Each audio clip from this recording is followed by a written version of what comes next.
Estrada é um caminho que conecta dois pontos, e essa também nos leva através do tempo.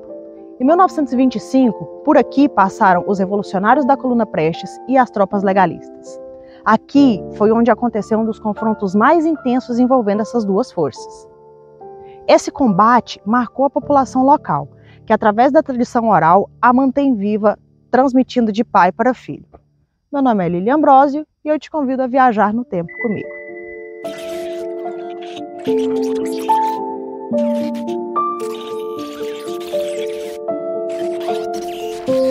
Compreender os fatos políticos que motivaram a Coluna Prestes é fundamental para se ter uma visão completa da história.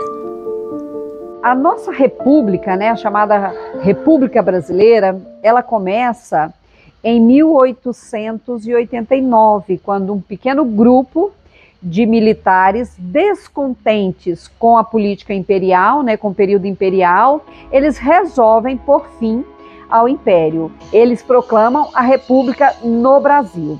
Os militares tomam o poder, e implanta a chamada República Velha. Então essa estrutura política existente nos primeiros anos da República, você tinha a concentração de forças locais naquilo que nós conhecemos como oligarquias. Essas oligarquias é uma concentração desse poder na mão, especialmente das frações que detinham o poder econômico nessas regiões, Um poder localizado regionalmente que controlava o poder político, o poder econômico, o poder social. E aí começa uma política diferenciada, uma política que é caracterizada principalmente pelo coronelismo. O que era esse coronelismo? Eram as trocas de favores, Era a política do voto de cabresto, era a política dos governadores que trocavam os favores com o governo federal para se manter no poder, Eles faziam todo um jogo político para conservar a estrutura política que era a estrutura da oligarquia, onde os grandes proprietários de terras, os oligarcos, comandavam o nosso país. Essas oligarquias no controle, elas formavam alianças. Uma das principais alianças no período que nós podemos citar é a aliança entre o estado de São Paulo e o estado de Minas Gerais. E nesse mesmo período, a gente tem aí a política do café com leite, Ora o presidente era de São Paulo, ora o presidente era de Minas Gerais. Esse modelo político, oligárquico, apoiado pelo coronelismo, deixava a maioria da população insatisfeita, o que gerou inúmeras revoltas que culminaram em conflitos. Esses episódios contribuíram para ampliar o debate sobre as demandas por mudanças, fortalecendo o movimento tenentista e influenciando os rumos da política brasileira. Se a gente considerar que essa concentração de poder dessas oligarquias se dá através das figuras que nós conhecemos pela alcunha de coronéis, E esses coronéis não eram necessariamente figuras provenientes das Forças Armadas, mas eram figuras políticas que tinham o poder econômico em determinadas regiões e, ao concentrar poder econômico, poder político, manipulavam as eleições. Essa manipulação nas eleições era um dos motes do descontentamento, especialmente das frações ainda naquele contexto das baixas patentes do Exército, que vão gerar um dos principais movimentos do período, que é o tenentismo. Várias revoltas aconteceram, a revolta do Forte, que também foi de militares, A Revolução Paulistana, paulista, que também foram descontentes com a situação dos oligárquicas que estavam querendo mudar a estrutura política do país.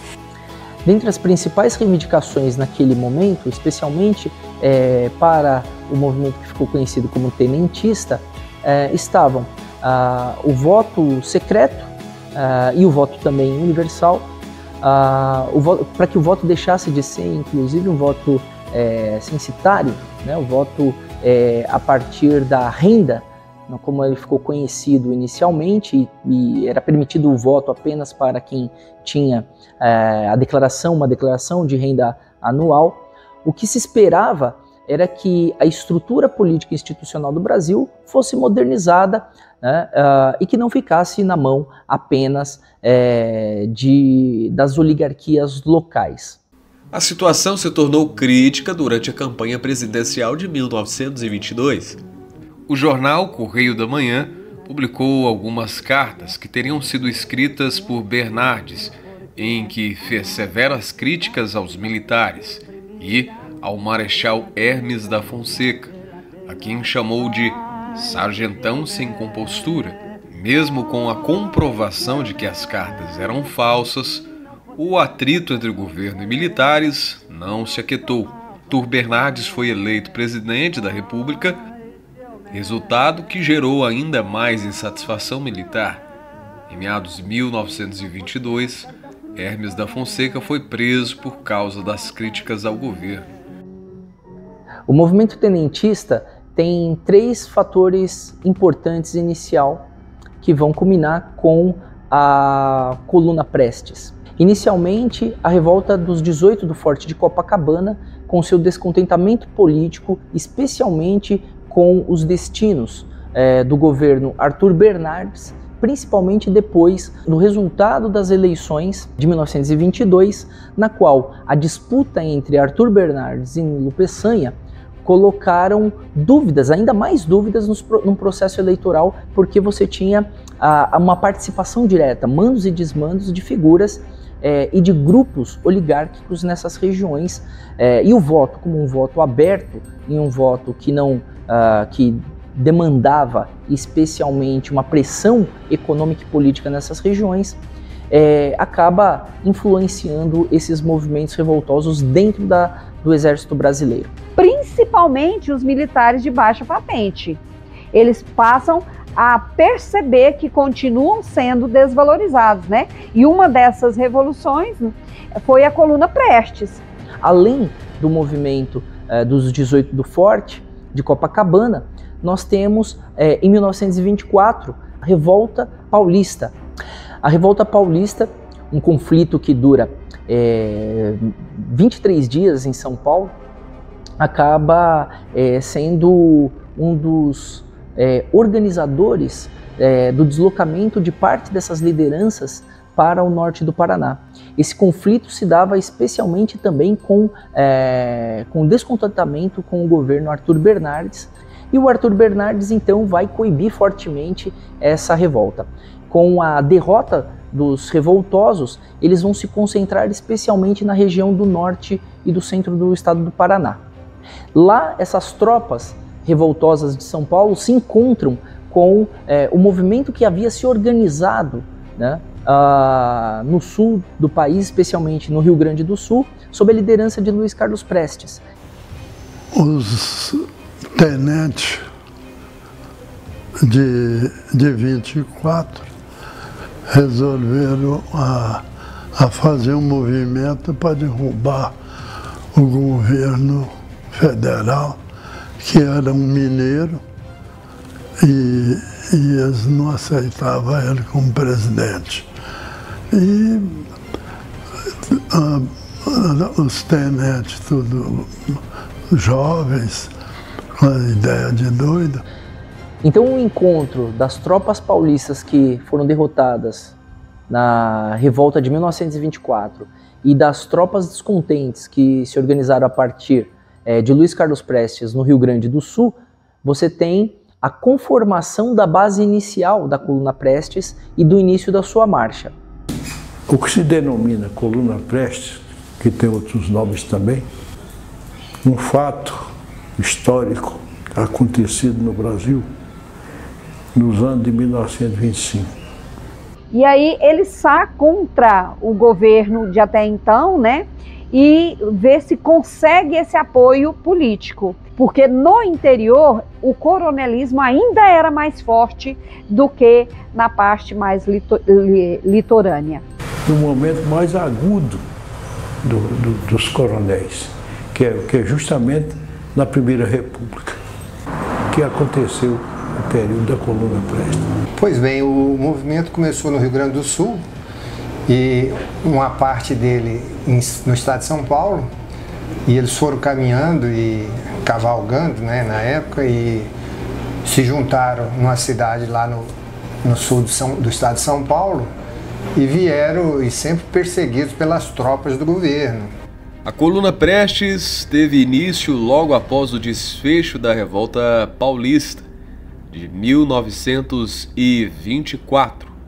A coluna surgiu ao integrar os tenentistas vindo de São Paulo e os que estavam no Rio Grande do Sul: Luiz Carlos Prestes, Juarez Távora, Miguel Costa e Isidoro Dias Lopes. Foram os principais líderes do movimento. Os revoltosos da coluna Miguel Costa Prestes mantiveram a base das suas reivindicações, o descontentamento com o governo, a luta pelo voto secreto e também acabavam trazendo para suas reivindicações questões como a ampliação do acesso à educação contra as injustiças e a miséria crescente no Brasil nas duas décadas iniciais do século XX. Acontecer por causa dos fazendeiros ser muito maus, né? Tinha aquele coronel antigo aí, tomava a terra dos que tinha mais fraco, ou que não quisesse vender quase de graça para eles matavam ou tomavam, davam um prazo para sair. Essa escravidão desse está judiando muito dos agregados, né? Ali tinha muitos que trabalhavam quase só a troco da comida, né? Não pagava, era judiado, né? O objetivo da coluna era mostrar o descontentamento que estava com a política de até então, né, a política oligárquica. A intenção deles era se opor a isso. Mas essa coluna não deu muito certo, né, essa revolta não deu muito certo, porque eles não tiveram, de fato, um planejamento bem feito. Sei lá, eu não entendo como é que uma marcha pelo interior ia mudar o governo, derrubar o governo, sabe?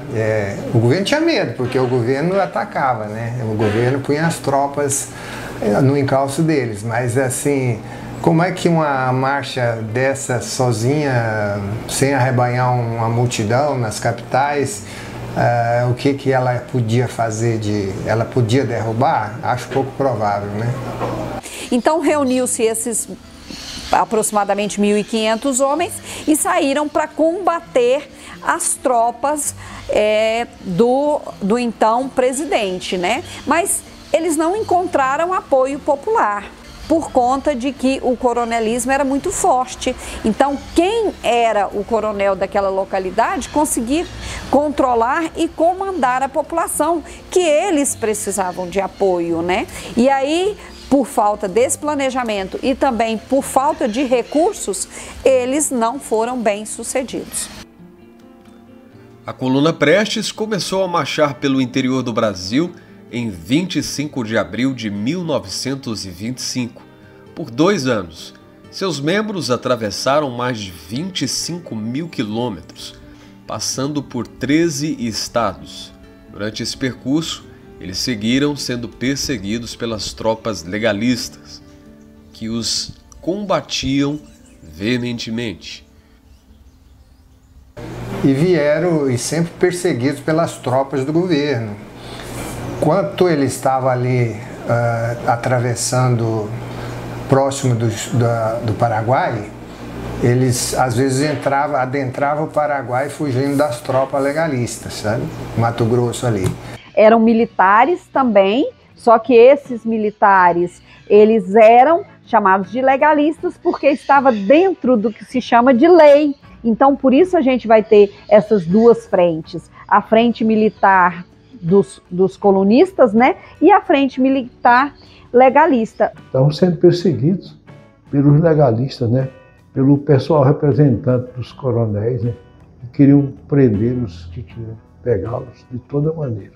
Principalmente as tropas ligadas ao governo federal, conhecidas como as tropas legalistas, que ganham também o apoio de coronéis por onde passam.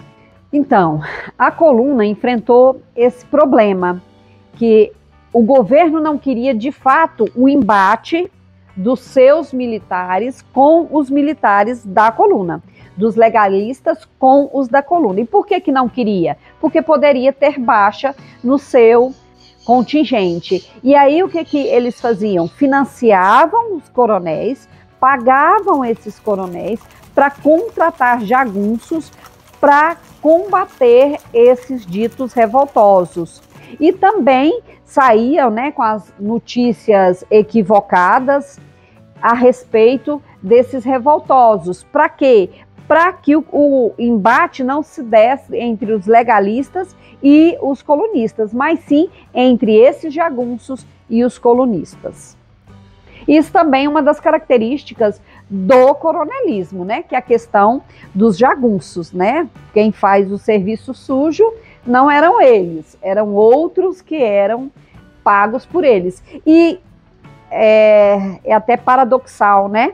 Os jagunços também eram pessoas que não eram beneficiados pelo sistema, que não eram beneficiados pela estrutura política da época, mas que por um pouco de tostões fazia o trabalho sujo para os coronéis. Esse contexto do coronelismo, aqueles que não estavam de acordo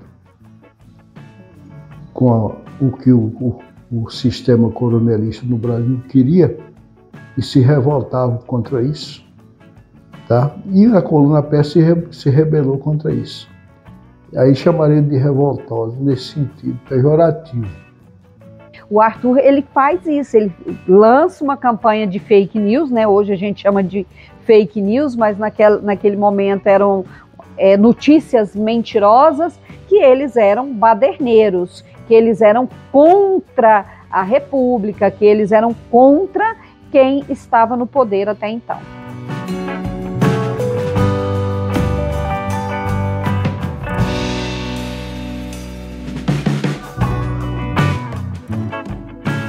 Porque eles levavam as coisas, aliás, não é levava, tá? O conceito.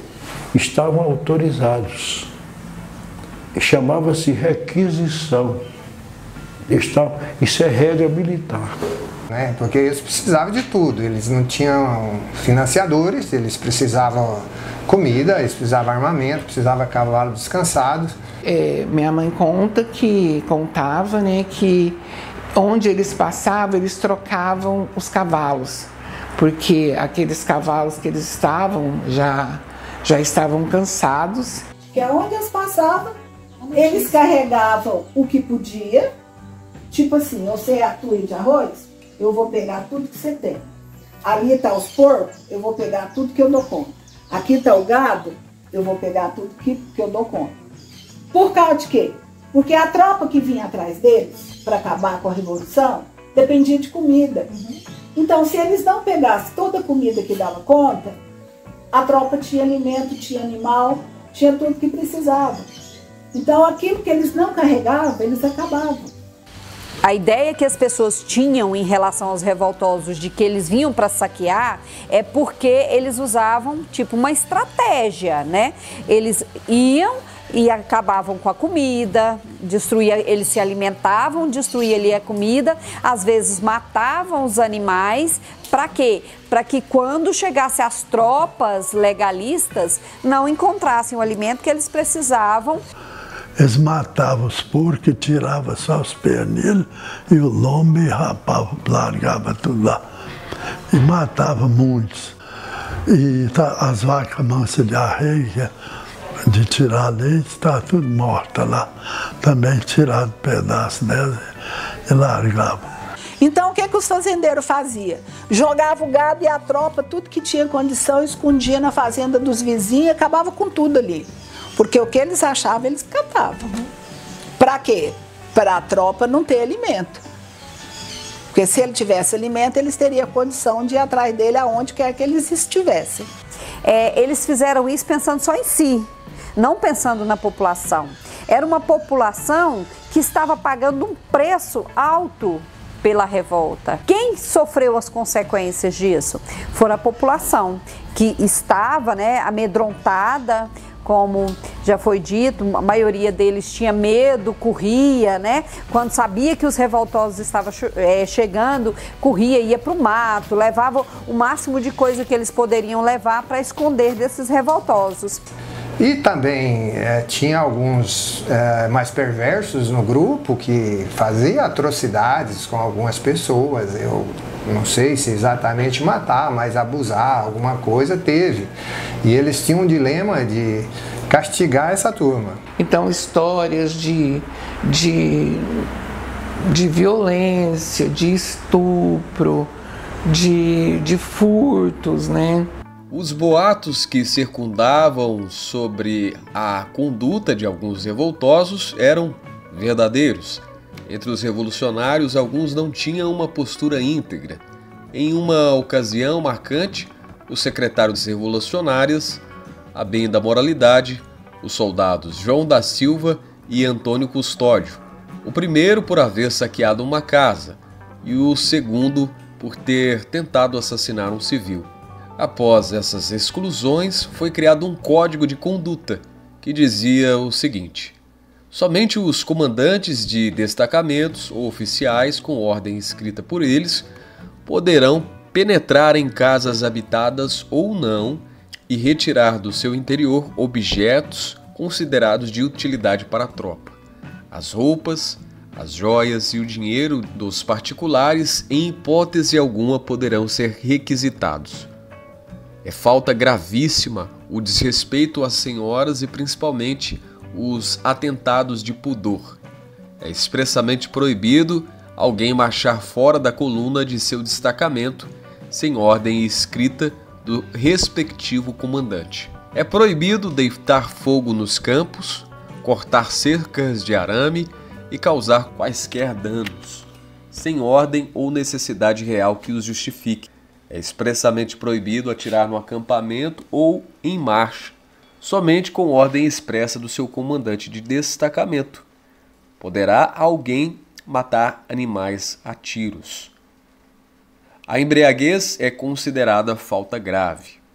É crime gravíssimo atirar sobre civis, pacíficos ou maltratá-los pelo fato deles fugirem ao avistar as nossas forças. Somente contra os que nos agredirem temos o direito de voltar às nossas armas. Miguel Costa, General Comandante. Somente quando eles sabiam que aquele fazendeiro era muito mau, né, assim, judiava, trazia os empregados agregados quase igual escravo, né, judiava. Aí eles chegavam ali, eles faziam muita coisa ruim também, judiavam do fazendeiro, né, matava a criação, né, trocava os cavalos deles, viajar já estava quase não aguentando, eles largavam aqui, eles pegavam os outros animais gordos, né, para seguir viagem, né. Então, e mais muitos fazendeiros, quando sabia que eles já vinham, muitos escondia, né? Saía de casa com a família, escondia dentro das matas, dentro de furna, para os revoltosos chegarem ali, não achava ninguém, né? O meu pai, a mãe dele morava no Bonfim e ele era solteiro naquele tempo e ele, com muito medo, de ir lá judiar com a mãe dele. Então, ele ficava pagiando para onde está para que rumo que vinham os revoltosos, para ele poder pôr ela fora da rota. Já tinha feito casa lá dentro do mato, sabe? Para se falar aqui, ele esconde lá, né? Já tinha lugar dela ficar lá com a meninada que ela criava. Aí minha avó tá lá no mato, e passa dia, agora esse revoltoso não sabe nem se já passou ou ainda não passou. O pessoal levava as mulheres para longe, para acampar lá longe, para ficar fora do risco que a coluna representava, né? Mas, pelo que consta, não se matava civis, né? Assim, a esmo, um ou outro caso pode ter acontecido, mas a briga era com a tropa do governo, né?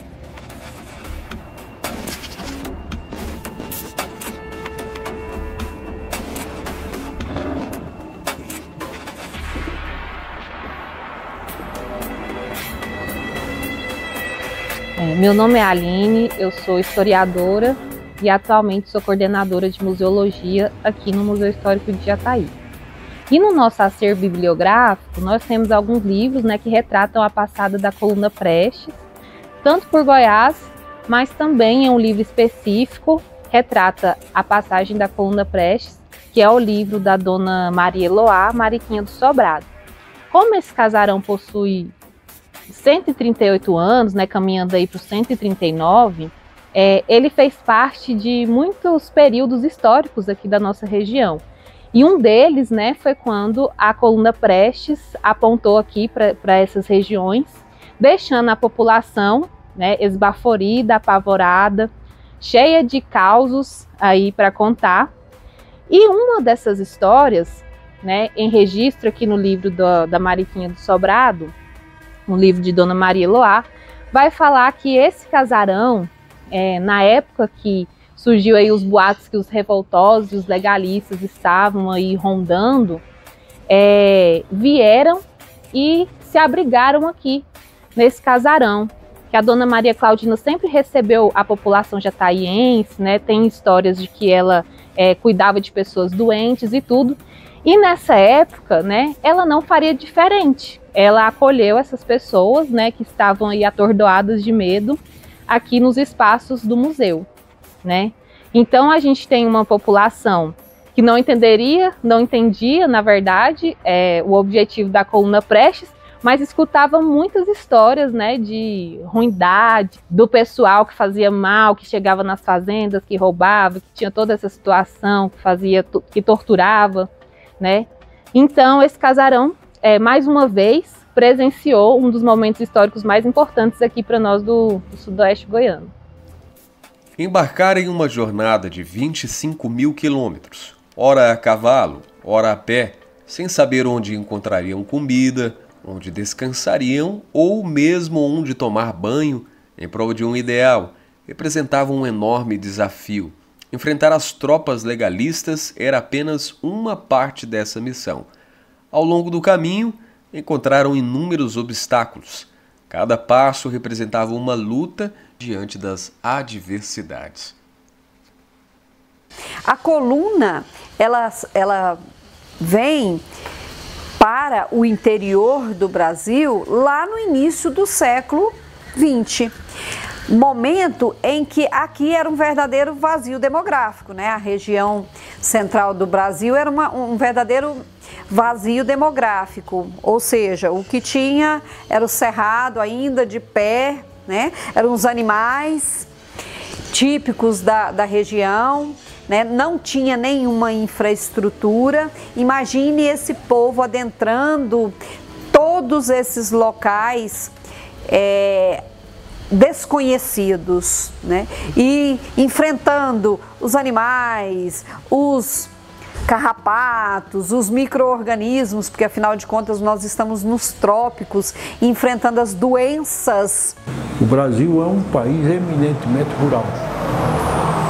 E vocês estão aqui numa região que ela ainda continua fortemente rural. Imagine como é que era em 1925, tá? O isolamento, tá? E muita coisa que aconteceu no Brasil, nas regiões, sobretudo chamadas isoladas, que o próprio isolamento é que causa.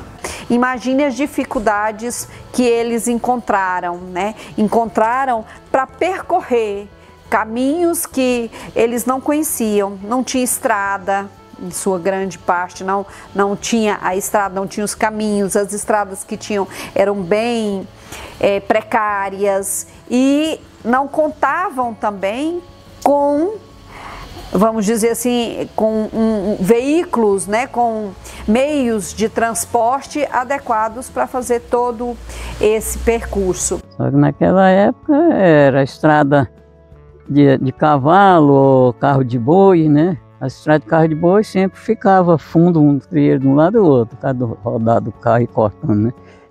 Também quando chegar no lugar que a terra era mais arenosa, né? Aquelas valetonas, fundo de um lado e do outro, né? Tem lugar que passava no lugar de breve, né? No rio quase ninguém tinha ponte ainda, passava era dentro do rio, né?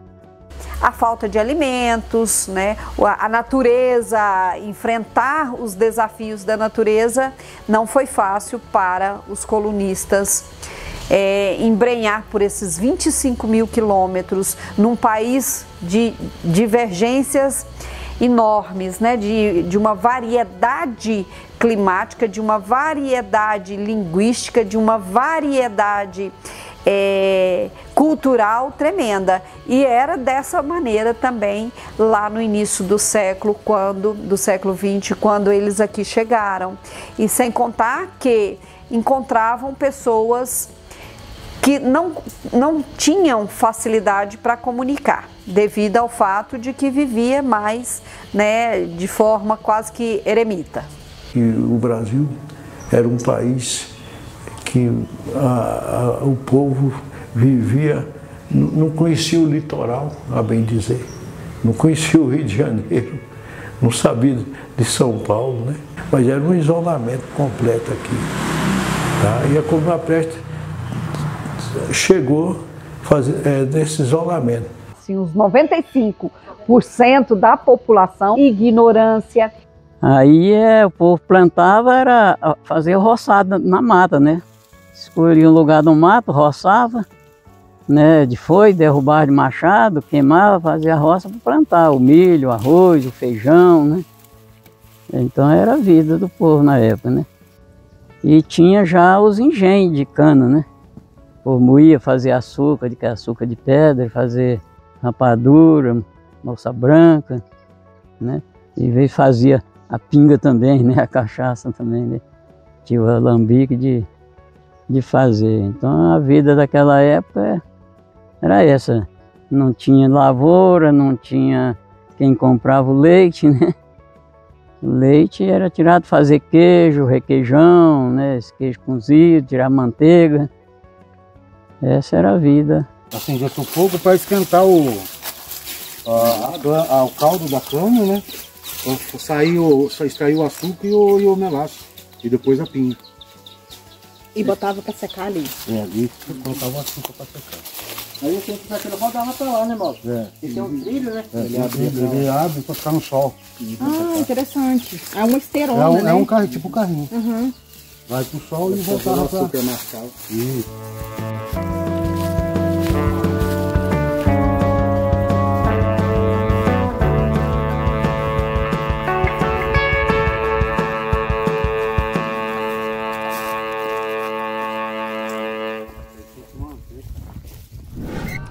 A região de Mato Grosso era marcada pela atividade garimpeira, que contava com um número grande de trabalhadores. E os líderes da coluna acreditavam que encontrariam apoio desses trabalhadores. Outra coisa curiosa que eu acho é que eles encontravam algumas pessoas e queriam juntar mais pessoas ao grupo. Os baianos que garimpavam por aqui, ninguém se interessava, sabe? Não, vocês sigam vocês mesmos, nós não vamos não. Então o grupo variou de tamanho. Tinha 10 mil garimpeiros, propôs para eles, foi deles ficar quieto lá com ele, e eles tomar uma metade do Mato Grosso e formar um novo estado. Mas não era isso que eles estavam querendo, então não combinaram.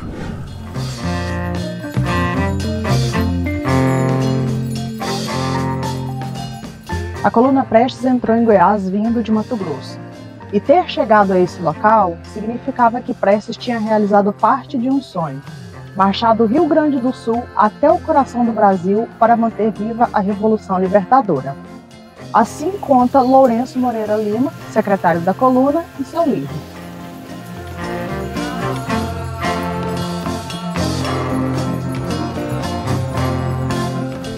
Em terras goianas, uma das primeiras propriedades que passaram foi pela fazenda Urtiga, onde, ao contrário da maioria da população, os proprietários não fugiram e se prepararam para receber os revoltosos em sua casa.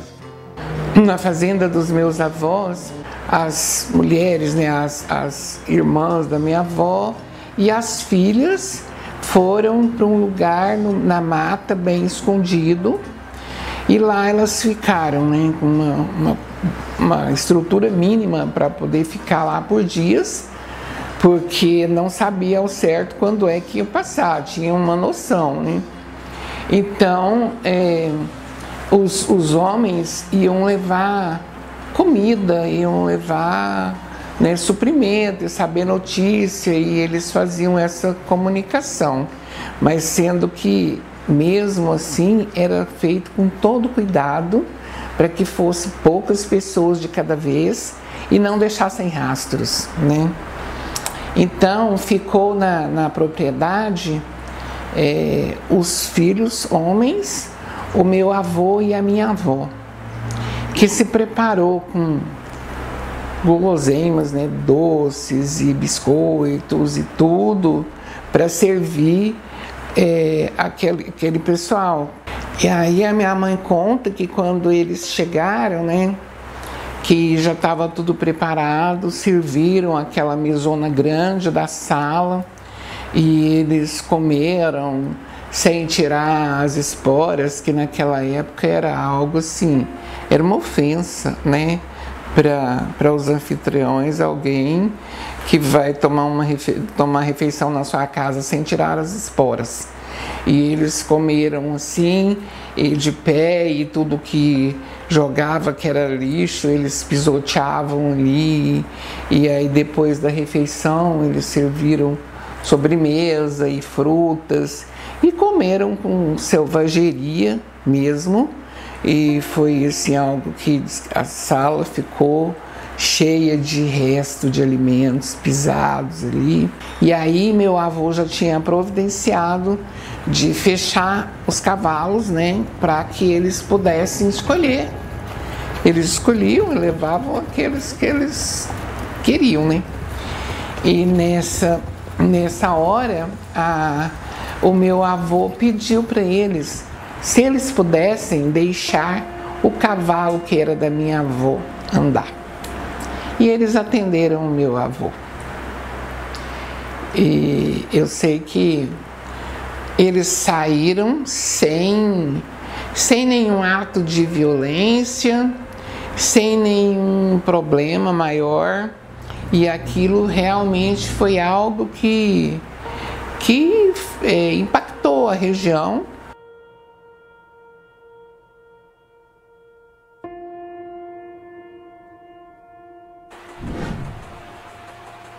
E tinha lugar que às vezes tinha uma ponte. Era um outro problema seríssimo para eles. A coluna chegar onde tinha rio. E chegar a rio onde não tem ponte. Ponte de madeira. Era outro problema. Eles acharam tiveram uma facilidade quando acharam a sul goiana para poder andar um pouco, né? Andar nela um pouco. E chegaram a destruir a ponte do Rio do Cedro, ali. Mas o outro pessoal estava mais preparado, inclusive com caminhões, com pessoas, acharam apoio, quem deu apoio para eles também, para pegar madeira, as coisas, arrumaram rapidamente a ponte. O grosso da coluna que vinha mais atrás já estava sitiado pela polícia mineira que estava acompanhando eles, já que era a polícia mais bem treinada do Brasil. Mas eles conseguiram esquivar dessa, mas eles já tinham passado o Cedro, pulado o Rio Verde para cá e puseram fogo na ponte do Rio Verde. Aí queimou a ponte, mas esse grupo era comandado pelo Beltrão Klinger, que era um major do Exército. Era baixinho, míope, mas não sei, muito inteligente. Era engenheiro. E ele chegou lá, mandou a turma cortar peroba, tinha muita peroba na beira da ponte, e rolava peroba e foram pondo uns pau num sentido e os outros o contrário, encheram de capim em cima e passou os caminhões deles. Porque eles estavam nos Ford em 24, o último tipo do ano. Mineiros era um desses lugares isolados onde eles aportaram. Por que aportaram? Porque estavam sitiados não, estavam sendo perseguidos pelos legalistas, né? Pelo pessoal representante dos coronéis, né? E queriam prendê-los, que queriam pegá-los de toda maneira. Não, o mineiro, o povo fugiu tudo. Não ficou ninguém no lugar, não, cidade não, no lugarejo lá, não. Sumiu tudo. É o Carricho, inclusive, é um dos que ficou. E o coronel está aí, a foto dele ali com a dona Ciana, está lá na parede, na foto. Está ali. Ele montado no cavalo dele. E eles levaram o cavalo dele, né? E eles requisitaram o cavalo de estimação do coronel Carricho e levaram. O coronel já estava meio doente, mais de 70 anos, morreu. Morreu em 1905, um pouco depois. Aí tinha a casa Carricho e Filhos, que era do coronel Carricho também, onde se vendia secos e molhados, as coisas que os fazendeiros precisavam aqui na época. Pois eles requisitaram os três das coisas ali para eles poderem levar também, porque era uma grande dificuldade para eles arrumar as coisas para comer. Na comparação dele com os legalistas que vinham atrás, perseguindo-os, não se pode comparar, né? A situação dele financeira, tudo. E os outros tinham até caminhão, mais caminhão do que eles. Para pegar um caminhão do outro era uma dificuldade. Então andava mesmo, era cavalo, o cavalo que eles pegavam. Requisitavam os cavalos. Requisitavam muito. Entre Jataí e Mineiros, foi um dos lugares onde eles mais acharam cavalos. Porque tem demais, até hoje está cheio de cavalo aí, né?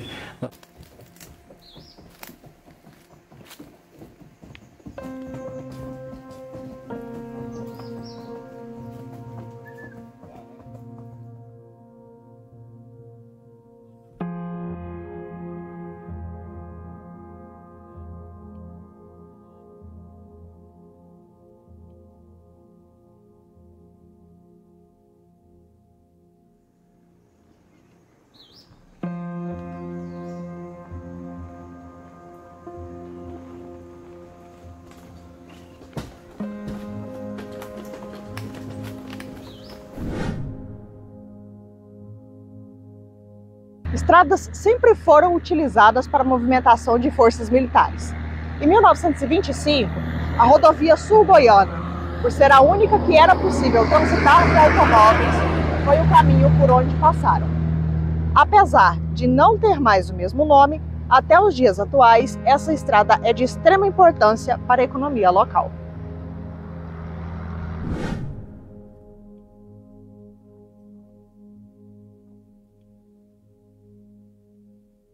Aqui, por exemplo, eles tiveram os chamados revoltosos, tiveram um gão para chegar e chegavam aqui no coqueiro, passavam primeiro no lugar chamado Mineirinho, e para chegar a passar no chamado Mineirão, que era o centro ali, a praça que é o Coronel Carricho.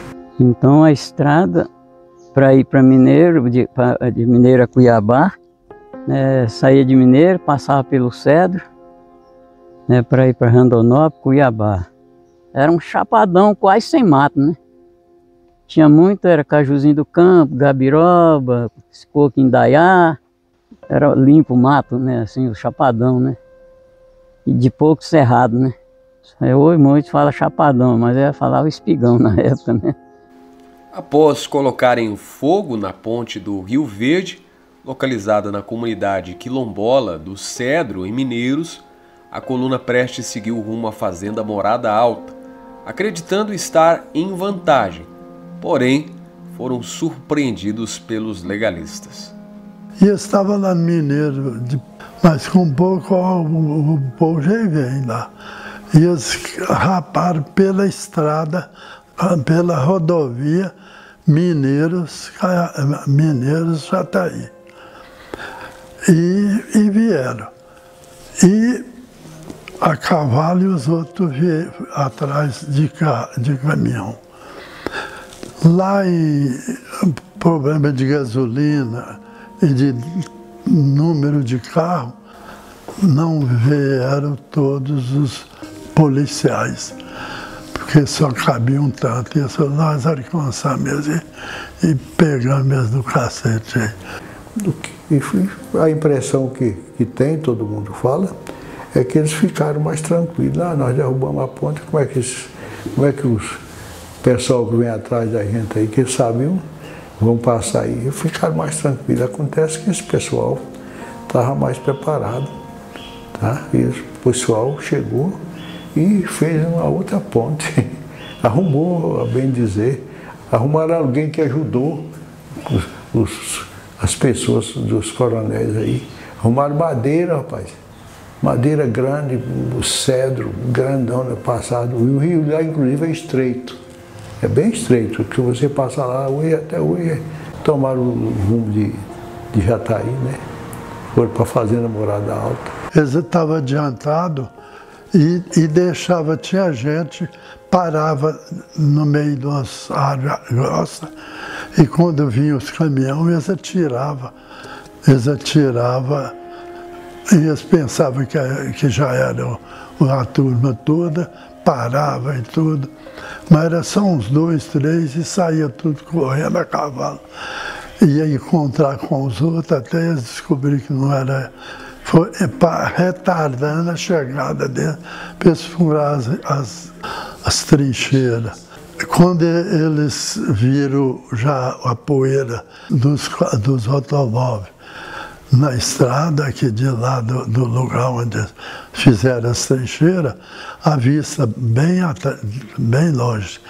E eles já tinham passado, já estavam lá na fazenda Morada Alta, mais tranquilo, que vinha andando pela sul goiana ali, chegava lá a estradinha, por isso eu pus aqui, ó, aqui é a estradinha, no tempo tinha chovido, tá na capa aqui, ó.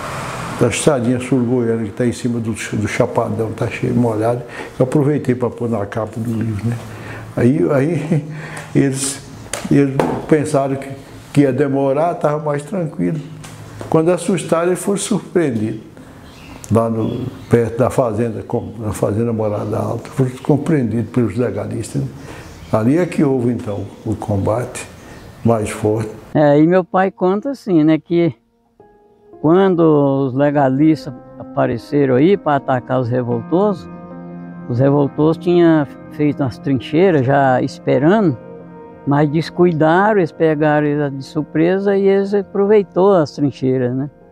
Tudo que é lugar que você andar, tanto para a direita, como para a esquerda, como para lá, como para cá, eles procuraram se esconder, né? Então tem vários pontos. Agora você calcula um soldado te cercando e você ficando aí parada te olhando? Morreu. Claro que não, né? Antes do início dos combates, o Major Klinger enviou uma carta endereçada ao comando da coluna, escrito em mineiros e encaminhada até a base dos revoltosos instalada na fazenda Morada Alta, sugerindo que depusessem as armas a fim de evitar um derramamento inútil de sangue, pedia a rendição dos revoltosos e se comprometia a poupar a vida dos combatentes que se entregassem. Klinger também solicitava que o soldado portador da mensagem e o veículo utilizado não fossem confiscados, como a coluna fez com o mensageiro da carta anterior. O oficial, enviado por Klinger, acabou sendo feito prisioneiro ao entregar a correspondência. O veículo foi apreendido pelos revoltosos. Mais tarde, o oficial conseguiu fugir, mas foi capturado posteriormente pelos homens de Siqueira Campos, um dos comandantes da coluna. O Estado-Maior dos revoltosos ficaram lá na sede do Zé Calói, mas não tinha ninguém lá também não. Estava tudo aqui na cidade. Primeiro, quem chegou foi a tropa de Luiz Carlos Prestes.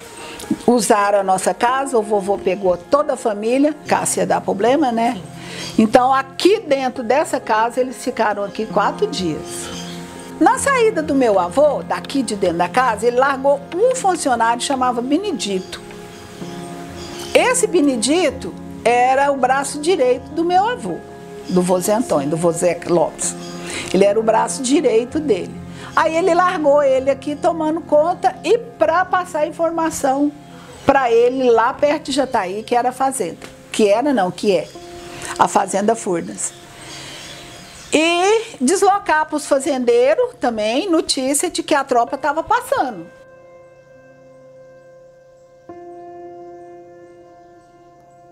Jatubá, é verdade, tem mesmo. Que ela subiu no pé de Jatubá, que rumo estava vindo aquelas balas, e ela só atirando, atirando. Aí um soldado desconfiou que aquele negócio não estava certo, olhou para cima. Ela estava no último lugar do pé de Jatubá e ele derrubou ela. Mas eu sei que eles brigaram lá 2 dias e 2 noites lá, ou mais, não sei, que eu já esqueci. Mas nessas alturas do campeonato, o Luiz Carlos Prestes não estava mais no bando. O confronto entre as tropas legalistas e os revoltosos entre os dias 29 e 30, na Fazenda Morada Alta, hoje localizada no município de Perolândia, ficou conhecido pela população local como combate. Mesmo em menor quantidade de soldados e de armas, os colunistas não recuaram. Movido pelo sentimento de bravura, em certo momento o primeiro-tenente Modesto Lafayette Cruz e seus homens avançaram contra os legalistas, no intuito de tomar os caminhões, mas acabou sendo morto. Mesmo assim, o pelotão não recuou e tomou 2 caminhões que continham metralhadoras. Para não perder esses recursos e darem munição aos inimigos, as tropas de Klinger abriram fogo, destruindo os veículos e os revoltosos que neles estavam. Aí eles se deconfrontaram, né? Foi tiro para lá e tiro para cá. Morreram muita gente mesmo. Inclusive, aquele lugar para nós ali, na família, é considerado um cemitério, é lugar sagrado para nós. Você deve ter percebido que em volta tem lavoura, mas lá é intacto. Lá eu não deixo mexer, nem minhas filhas. Lá não, lá é um cemitério. Apesar de terem um material mais fraco, pouco e tal, mas eles reagiram. Quem disser que morreram mais revoltosos do que legalistas, isso parece que é verdade. Até hoje se tem dúvidas a respeito do número das pessoas que morreram lá nesse combate. Mas morreram mais, eu posso até dizer, afirmar que morreram mais revoltosos, porque eles foram surpreendidos por quem estava mais preparado. Até hoje tem dificuldade de saber nomes. Agora, sei lá, mais de 100 pessoas devem ter morrido lá. Após um confronto intenso e com um grande número de baixas, na noite do dia 30, os revoltosos bateram em retirada e seguiram rumo a Rio Bonito, hoje Caiapônia. Tinha jeito, se eles quisessem, de não encontrar, da polícia não alcançá-los. Era só virar para a esquerda e ir para Caiapônia. Lá não vai carro, até a cavalo gostou de andar. Imagina carro, não ia de jeito nenhum. Pois eles ficaram lá dentro da estrada até, porque ele estava crente que devia acabar com esse soldadinho. E o troço não deu do jeito que eles pensaram, foi preciso sair de madrugada. E saíram, o Prestes caiu dentro de um buraco lá, sabe? Machucou muito, mas foram embora para Caiapônia. Após o combate, eles não consideraram ainda que estavam vencidos. A primeira ideia é essa. Continuaram no seu intuito, ainda de, né? Né, na estrutura política, contudo, eles não queriam esse combate. Até porque eles sabiam que eles estavam em menor quantidade, estavam em desvantagem de armamento, em desvantagem econômica, né, em desvantagem total. Então, o que eles queriam era encontrar adeptos para que pudesse fazer essa mudança e não o confronto direto, uma guerra de fato. Então, eles juntaram a turma e vazaram embora, porque já tinha pegado a comida que queria, já tinha matado vaca, porco, cavalo, já tinha pego o que precisava, já tinha apanhado tudo. Nisso, eles largaram o Benedito amarrado lá naquele bambu, lá na frente. No fim passa nessa porteira aqui, lá naquele bambu. Mas era um amarrado que eles tinham certeza que o Benedito daria conta de se soltar. Aí resolveram botar fogo na casa. Falava o papai que o Benedito conseguiu convencer eles que eles já tinham adquirido tudo que eles precisavam. Então não teria necessidade de botar fogo na casa. É sinal de que ele tinha, né, a lábia. Aí eles largaram de mão dada de botar fogo na casa. É por isso que meu avô pegou toda a família e levou embora lá para a Fazenda Furna. Porque até que tudo se resolvesse, que tudo voltasse ao eixo, ele não iria trazer a família, né? Com a intenção de evitar a chegada de reforços vindos de Jataí, uma força comandada pelo tenente Tura, que na época era de madeira e foi incendiada pelos revoltosos.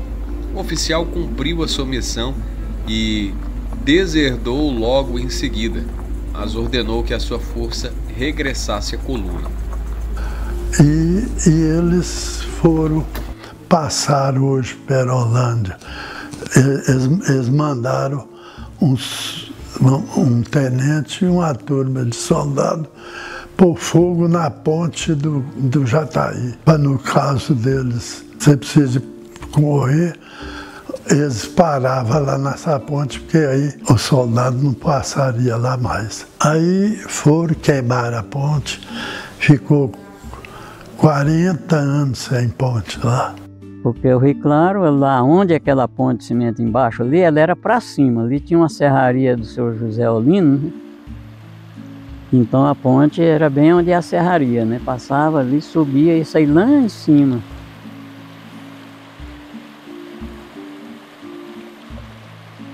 Parou o barulho e falou, vamos lá ver o que aconteceu, vamos. Aí foram os três. Como os revoltosos já tinham passado na fazenda deles, levado a tropa tudo, mas deixaram 80 cavalos nos corrais lá do Zé Calopes. E nisso está a turma de militares lá, pelejando para pôr fogo nos revoltosos. Mas era na seca, né? E eles arrancavam capim, fizeram uma turma de revoltosos, pôs bastante capim, outra turma de travessada, a outra já era assim, e foi 24 sujeitos enterrados lá. E punha fogo, o fogo não queimava a coisa. Jogaram gasolina, agora não podia pôr muita gasolina, porque aí não tinha lugar de poscar. Aí estava lá sem saber, e vem os três, pensando que não tem ninguém lá. Um pouco, eles lá, o soldado lá via aqueles três sujeitos de cavalo de revoltoso, meter bala, mas que deram certo, só para assustar eles. E meu pai já virou para trás, você é louco. E o Zé Inácio, quando meteu o muco para virar o cavalo frouxo, caiu os dois lá pro chão. Eu sei que e levantou gritando que era de paz, que não era para tirar, não. Aí, o que foi? Nós viemos ver o que tinha acontecido e tal.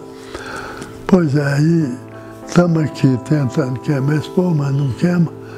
Aí o Zé Inácio falou, o senhor pode deixar que eu vou com a minha turma, nós enterramos tudo, não precisa se incomodar com isso não. Ele falou, mas então eu vou fazer, você tem que fazer, eu vou fazer um documento para você assinar, falando que você comprometeu de fazer isso. Ele assinou tudo. Aí eles juntaram aqueles corpos, falava o papai, e eles iam queimando. Aí o vô Zé Inácio aqui das Três Barras, o senhor Miguel Costa, meu vô, e mais os fazendeiros aqui de volta não concordaram com a ideia de queimar os corpos. Foi e falou para a guarda, não, pode deixar que nós vamos sepultá-los. Aí abriram 2 valas e sepultaram os corpos. Aí meu pai escutou andando lá, foi andando lá de lado, e já depois de uns 2 dias, aí vi levantando um urubu cangaia. E ele voou uns urubu lá. Meu pai foi lá ver, estava um sujeito morto lá. Um sujeito morto, foi o dia que eles foram enterrar os povos lá. Tomou um tiro, pegou em cima da goiaca dele, assim, atravessou de um lado para o outro. E aí tá morto lá com esse trem. Meu pai tirou, pegou o fuzil.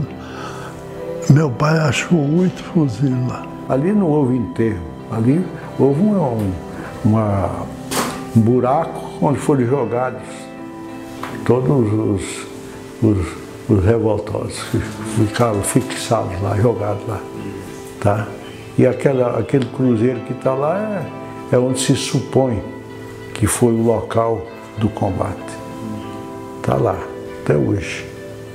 Ali no combate, segundo a história, que a estrada hoje passa para cá um pouco, que o cruzeiro está dentro daquele mato ali, no Rundo Robertinho para dentro ali um pouco, né? Então a estrada antiga para ir para Mineira passava por lá do cruzeiro, né? Se a gente andar lá ainda vê ela ainda, né? Então lá diz que eles fizeram amontoar, né? Foi amontoando os mortos em rio do outro assim, e daí jogou terra, né? Aí vê aquele lugar alto, baixo, eles falam que foi onde eles amontoou eles e cobriram com terra, né? Não fizeram cova para jogar, né? No local onde é o cruzeiro lá, tá só os revoltosos? Só revoltosos. O pessoal que era dos militares, eles levaram o corpo e enterraram em outro lugar. Não sabe. Sumiram com eles, ninguém sabe para onde foi. Diz o povo do Mineiro que eles não chegaram com eles lá. O combate deixou marcas em legalistas e revoltosos, enquanto defendiam suas ideias. Não se sabe ao certo quantos foram mortos ou feridos neste combate. Quanto aos revoltosos, Lourenço Moreira Lima, no livro Coluna Prestes, Marchas e Combates, cita os seguintes nomes: mortos, 2º Destacamento, 2º Tenente Manete Aldo, 3º Destacamento, Capitão Modesto Lafayette Cruz, Tenente Gevôncio, 1º Sargento Avelino, 1º Sargento Geraldo dos Santos, 2º Sargento Arlindo, Cabo Manuel Antônio Zeferino, Cabo Benedicto, Cabo Felipe Cândido, Cabo José de Almeida, 4º Destacamento, Capitão João Batista da Costa, 1º Sargento João Batista, 1º Sargento José Lima, Soldado João Vicente. Extraviados, 2º Destacamento, 2º Sargento Manuel Alves de Oliveira, Cabo Augusto Fagundes, Soldado Benedicto Faustino, Soldado Antônio Jacome, Soldado Ritsu Miguel, Soldado José Barbosa da Gama, Soldado João Estevão, Soldado João Batista, Soldado José Vicente, Soldado Vigílio José Gomes. 3º Destacamento, Sargento Afonso Alves Silva, Soldado Lauro de Melo, Soldado Prestes de Assis, Soldado João de Oliveira, Soldado João Mariano da Silva, Soldado Domingos de Alcides. 4º Destacamento, Cabo Manuel de Souza.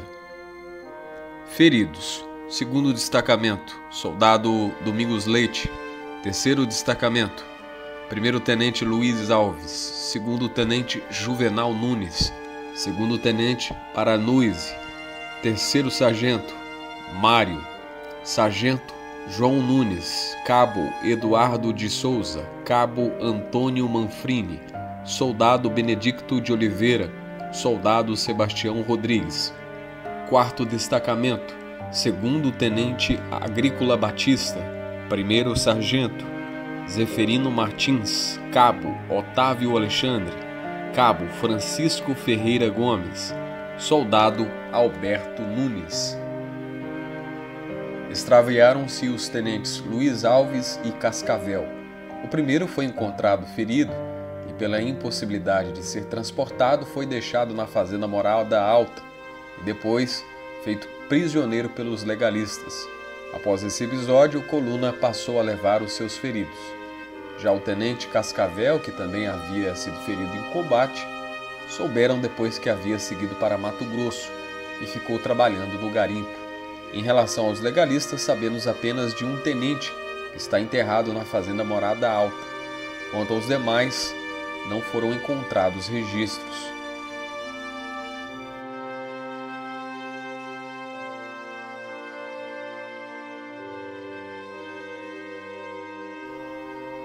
No dia 30, durante a retirada dos revoltosos, o cavalo em que Prestes estava caiu em um buraco, machucado o animal e o cavaleiro. Pois é, o cavalo do Prestes, ele caiu lá dentro desse buraco e largou o cavalo lá. Aí meu pai vem passando e escutou um cavalo soprar. Aí foi isso. Aí fui lá para o lado do que o cavalo estava soprando, está o cavalo lá, tudo bagaçado, sabe, de rasgado. E branco, levou lá para o Zé Inácio, puxando ele, tudo machucado. Mas meu pai manjou, falou, esse bicho é bom, vai dar um cavalo de corrida dos melhores. Aí levou o trator, zelou dele e virou campeão de corrida que corria aqui no Jataí, para todo lado. Né? E quando eu comecei a andar a cavalo, foi o cavalo que eu aprendi a andar montado. Foi do Terra Nova e ele arrumou outro lá do Zé Calop, ele põe uma manada também. E levou para lá, que não tinha apanhado tudo. Assim que a coluna seguiu viagem, os legalistas montaram acampamento na fazenda Morada Alta. Ao chegarem no local, encontraram uma carta, em resposta à carta que Major Klinger havia enviado antes do combate. Miguel Costa redigiu e a deixou fixada em um mourão na cerca. Carta de Miguel Costa Klinger, na invernada Zeca Lopes, dia 30 de junho de 1925, senhor Bertoldo Klinger.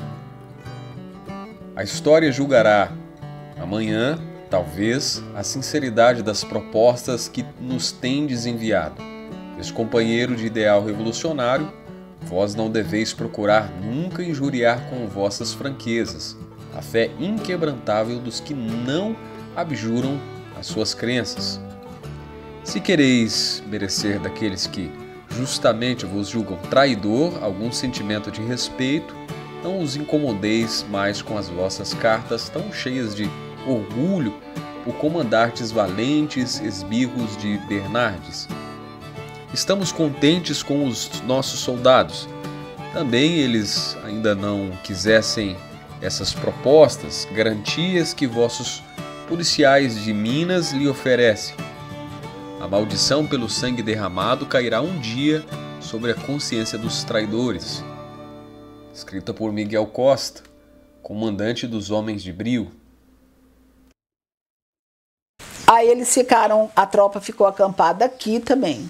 Aí a polícia começou a juntar a tropa que tinha machucado, as que estavam machucadas e que tinham condição de andar ou de se locomover, foi levada embora para Belo Horizonte, lá para o quartel.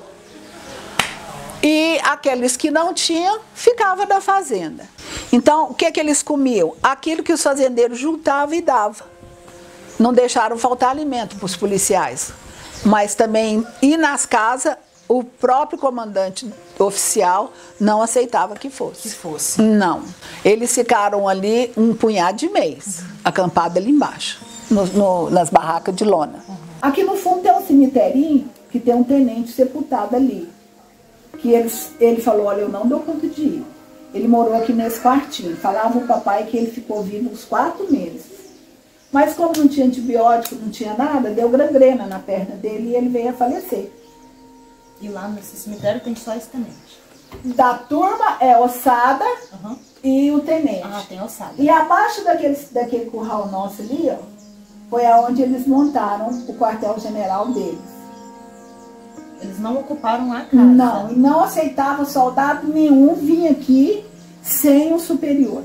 Não aceitava vir aqui aonde que estava o vovô, já tinha voltado com a família. Não aceitava vir aqui na casa, buscar ou trazer nada sem o superior. E ali eles ficaram montados. Até resumir todos os doentes, todos aqueles que davam conta de ir ou de ficar.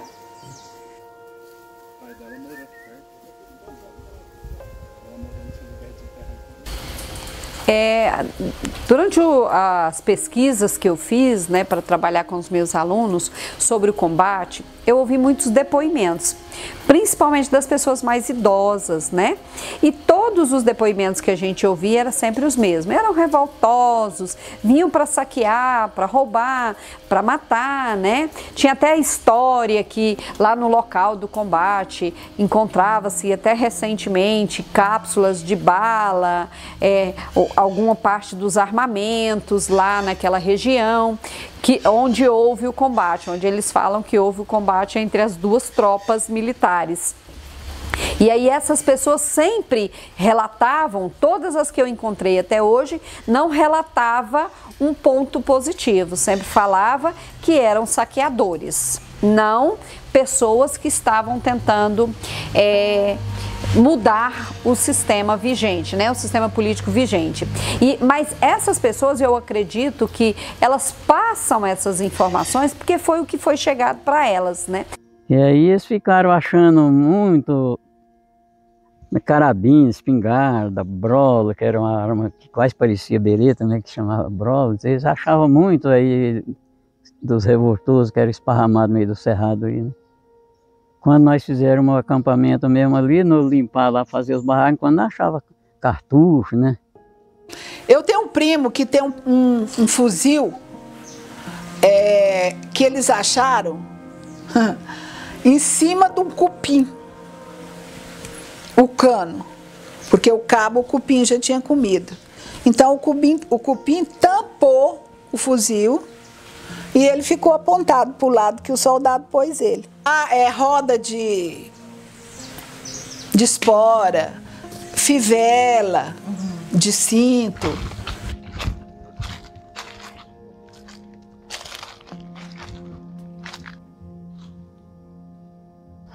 Após esses acontecimentos, esse local ficou conhecido como Combate. À margem da rodovia foi erguido um cruzeiro. Aqui marca um cemitério onde estão enterrados alguns dos que foram mortos nesse confronto.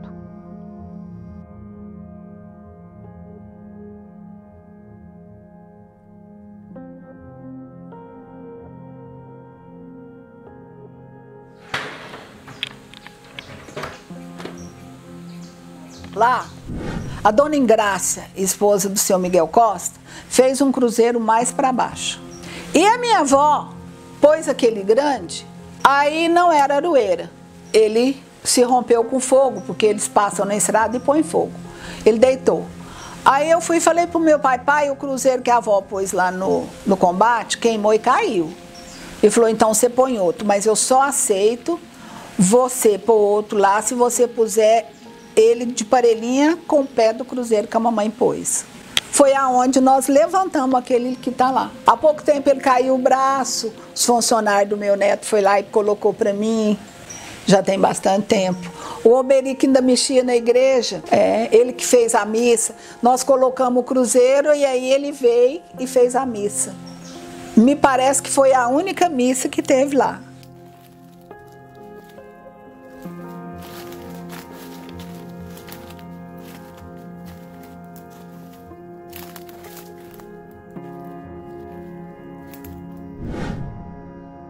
A nossa vida, que passam aqui nesse mundo, nessa terra, por um período, curto. E aquilo que a gente faz precisa ser registrado. E precisa ser, sobretudo, preservado. A história tem que ser preservada. E, sobretudo, a história vista de baixo. Porque existe a história vista de cima. A história oficial, inclusive a história oficial que escreve sobre os chamados revoltosos, chamando-os pejorativamente de revoltosos.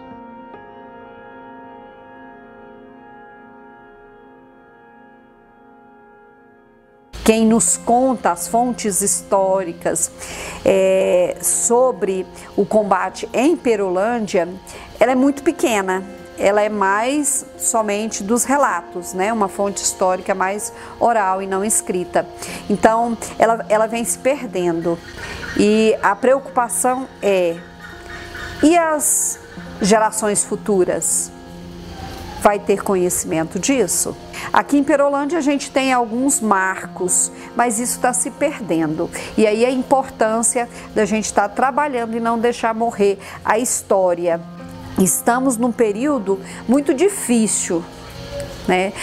A gente sabe que a tecnologia veio para nos ajudar, para melhorar nossas vidas, mas está fazendo com que a gente perca a nossa essência, a essência da história, né? E Perolândia precisa melhorar nessa questão, na questão de valorizar os seus marcos históricos, entre eles a passagem da coluna Prestes pelo nosso município. Por ser somente fontes orais, elas estão se perdendo.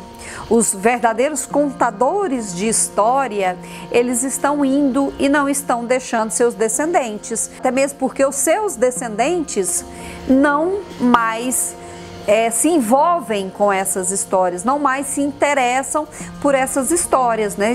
Está se perdendo. As fontes históricas estão se perdendo por falta de valorização mesmo, de dar importância, né?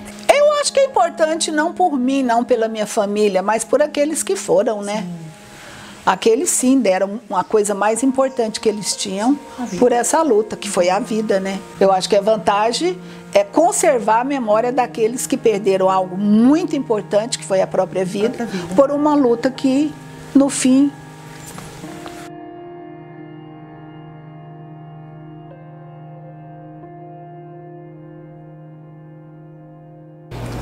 Circulou para o Nordeste um bocado e retornou. Na volta eles passaram um pouco mais ao norte aqui da nossa região e foram parar na Bolívia, se refugiaram lá por uns tempos até acalmar os ânimos e depois alguns tentaram reunir alguns componentes para tentar ver o que eles fariam em seguida, né? Mas muitas vezes confunde essa revolução como Revolução Comunista. Inicialmente ela não tinha nada de comunismo, tinha somente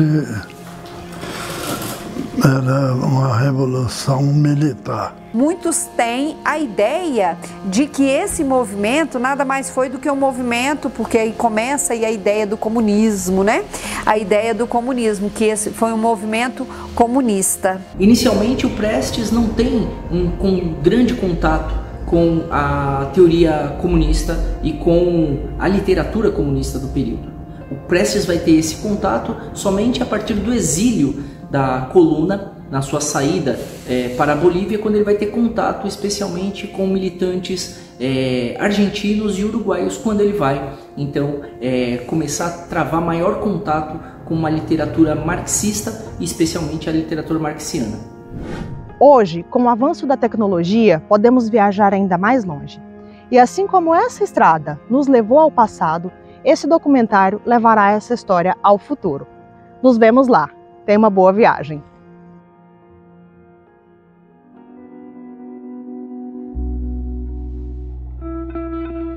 Uma noite de terna beleza, a lua nova subia, ao fundo, na linha negra de uma floresta. O céu, muito puro, parecia feito de aguado mar, e a lua parecia uma gaivota de prata que ia voar. O Chevrolet rolava agora no começo de um chapadão que já nos mostrava sobre uma névoa sonhadora, dando-nos a impressão de que a terra subia, flutuava, se dissolvia em luz pálida. O silêncio punha em tudo uma castidade, uma virgindade fluida. Íamos eu e o Dr. Freire de Carvalho, notável médico baiano, residente na cidade de Jataí, no sudoeste de Goiás, para a fazenda do coronel Zeca Lopes, nesse município e quase na divisa do município de Mineiros. A fazenda, uma rica propriedade de 20 mil alqueires, fica a 17 léguas da cidade, que é agradável sob vários aspectos, principalmente quando ao consolador número de moças lindas, de fina educação, muito sociáveis. Apreciando devidamente a dança, chegamos à fazenda às 11 horas. Tudo dormia e isso não nos impediu. Toda a vida que, uma hora depois, o fazendeiro, o grande chefe de todo o sudoeste, mas homem bom e simples, nos oferecesse uma magnífica ceia. Seria meia-noite quando evocou o Dr. Freire uma forte página trágica da fazenda. Foi um terrível combate entre 70 soldados mineiros sobre o comando de Klinger e um destacamento de Prestes, quando este, em junho de 1925, voltando de Mato Grosso por Coxim, entrou em Goiás, através de Mineiros, que foi crapulamente saqueado. O combate foi a 1 légua da casa da fazenda. O capitão, revoltoso, ao assaltar um caminhão, recebeu uma descarga, desceu do caminhão e ainda andou até o rego d'água que leva à cozinha da fazenda. Ali os companheiros viram que ele vinha segurando um rolo de intestinos à mostra. Os intestinos estavam sujos de lama, o que mostrou que o herói, mais uma vez, se apanhou no chão. Tendo os ditos escorregado, naturalmente, o capitão ali se agachou e morreu em silêncio. Os seus companheiros, à pressa, o enterraram ali mesmo, na lama do rego, envolto num capote. Por minutos, ainda a água do rego desceu, suja de sangue, excrementos e heroísmo. Aquela água ia na cozinha da fazenda lavar os pratos para o jantar da gente de Klinger, vencedora no combate. O coronel Zeca Lopes, que se achava na cidade, quando voltou, mandou desenterrar o capitão, cuidadoso da pureza de sua água. Enterrou-o atrás da fazenda. Vi essa sepultura. O Dr. Freire olhou-a muito sério. O capim começava a cobri-la, um capim cheio e rico. Por ali, numa área de 1 légua quadrada, uns 80 combatentes dormiram para sempre. Aquilo era um cemitério, com a vantagem de ser também uma ótima invernada. Nessa noite, após a ceia, ao nos dirigirmos para os nossos quartos, o coronel Zeca Lopes nos informou que encontrara então ao chegar em casa, após esses trágicos acontecimentos, uma mão decepada no alpendre. A mão tinha uma aliança de casamento e por ela, pela data, se podia verificar que o dono da mão ainda estaria em lua de mel. A mão não apodrecera, estava murcha, triste, espiritualizada numa saudade, com qualquer coisa de amor e ilusão. O coronel Zeca Lopes mandou enterrar aquele despojo, onde reluzia o símbolo do amor conjugal. A mão depois apodreceu, com certeza, assegurou o ilustre médico baiano. O coronel Zeca Lopes sorriu, como se estivesse duvidando. Eu fiquei pensativo, não sei porquê. Uma voz de uma sombra perguntou soturna: será que o anel de casamento na mão também apodrece? Ninguém respondeu essa pergunta, certamente feita por algum peão. Como nós não vimos, mas simplesmente ouvimos aquela voz. Eu, momentos depois, quando o coronel Zeca Lopes se retirou, procurei o peão no ponto de onde, no canto da sala, partira a pergunta. Ali não estava ninguém. Não havia ninguém na sala. chamei a atenção do Dr. Freire para o fato que ele, por sua vez, achou estranho. No dia seguinte, cedo, interroguei a todos da fazenda. Ninguém fizera a pergunta dolorosa: se o símbolo do amor conjugal também apodreceria. Creio que foi o espírito do próprio morto que nos fez aquela pergunta. O Dr. Freire, homem de vasta ilustração, admite o fenômeno, mas sem discutir.